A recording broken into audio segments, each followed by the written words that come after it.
നമസ്കാരം. പി ചെറുപ്പിള്ളി വ്ലോഗിലേക്ക് എല്ലാവർക്കും സ്വാഗതം. നമ്മൾ ഉണ്ടാക്കാൻ പോകുന്ന മോര് കാച്ചിയതാണ്.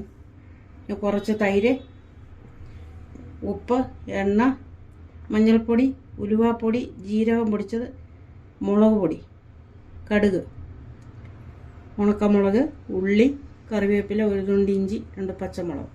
നമുക്കൊന്ന് കലക്കിയെടുക്കാം. മോര് കലക്കി കഴിഞ്ഞു. പാത്രം വെച്ച് ചൂടായി വരുന്നുണ്ട്. എണ്ണ ഒഴിക്കാം. 2-3 സ്പൂൺ എണ്ണ ഒഴിക്കാം.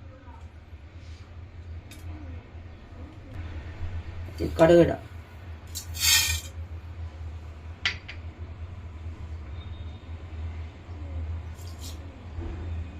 മുളകിടാം. ഉള്ളിയും കൂടി ഇട്ടു. ഇഞ്ചി ചതച്ച് ഇട്ടു.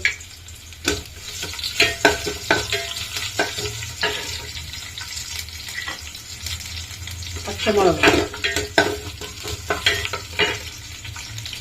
കറിവേപ്പില, മസാലപ്പൊടിയെല്ലാം കൂടി ഇതിലിട്ടു. ഒരു ശകലം വെള്ളം ഒഴിക്കും.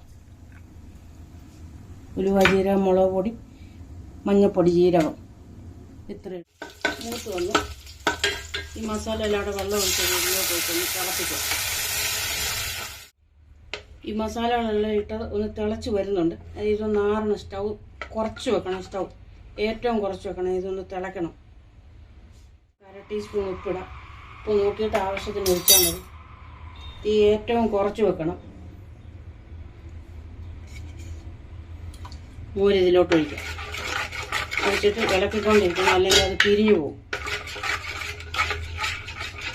നല്ലപോലെ ഇളക്കണം. ഈ നല്ലപോലെ ഫ്ലെയിം കുറച്ചിട്ട് ഇളക്കണം. എന്നിട്ട് ഉപ്പ് നോക്കിയിട്ട് ആവശ്യമുണ്ടെങ്കിൽ ഇട്ടാൽ മതി. അതിന് മോരുകറി റെഡിയായി.